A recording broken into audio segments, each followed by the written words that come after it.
Looking at the film yesterday and out for 3 weeks, what does this offensive line need to do immediately to get to the kind of play that you guys expected and need to open holes for Fitz and to get this offense going? I feel like we definitely need to be more consistent as an offensive line. You know, you probably saw during the game, the first half we were all over the place. We were pretty sloppy with our technical fundamentals, and then coming out in the second half, we had a couple good drives. We need to be like that drive where we scored those long touchdowns on every time. We got to be more consistent players, all of us.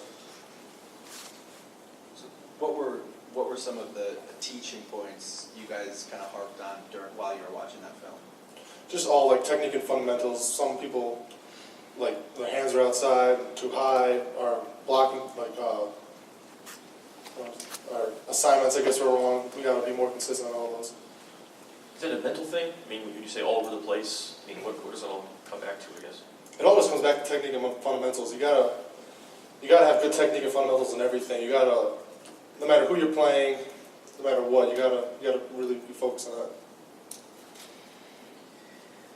Was there a sense early in that game that even when they were running 7, 8 guys into the box that we have to establish the run and we're going to run the football anyway?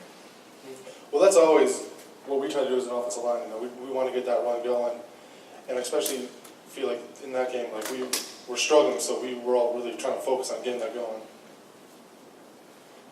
Brady said the good news is that you guys won the game, obviously, but what is the mentality that you learned from a game on Saturday that you're going to use going forward?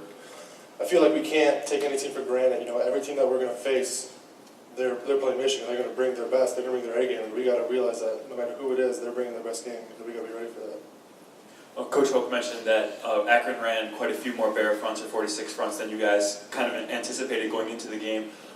Coming out of halftime, you mentioned that you had the 2 good drives. Was that part of the adjustment, getting used to that front that they were running? Yeah, definitely at halftime we went over that front a lot and just kind of drew up some plays, and this is how we're going to block it, this is how we're going to block it. So we had a lot more time to actually look at it and change our game plan a little bit.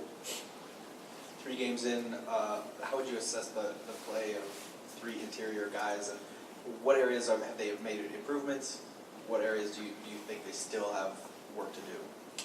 Well, again, like I keep saying, consistency. You know, sometimes they look awesome, sometimes they're kind of a little sloppy. Just they really got to be more consistent all over the place. So.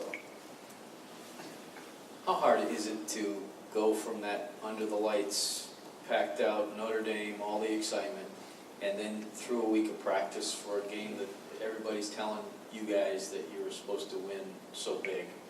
Well, I feel like that comes back to what I said before, is we got to realize every team that we're going to face, they really want to beat Michigan. We got to bring our A game because they're gonna bring their A game. So we got to really prepare like every team is a championship team. You know?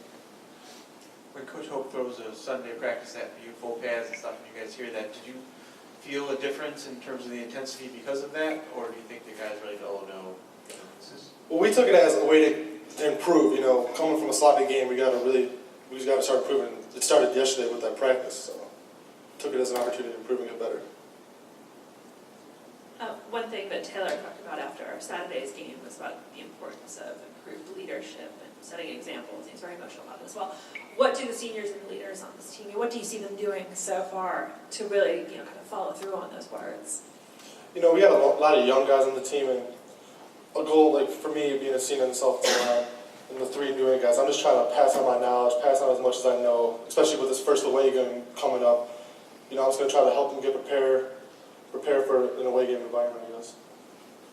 Speaking of which, how difficult is the first road game of the season, and with so many young guys on the team?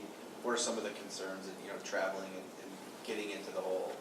Well, I mean, we're obviously not playing at the Big House, and we're going to be in front of fans who are going to be booing us and everything, and they just got to be prepared for that. And us as a senior class, we're going to try to prepare them and get them as ready as possible.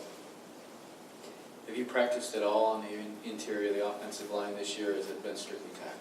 Strictly technical. I've not done guard since I redshirt sophomore year.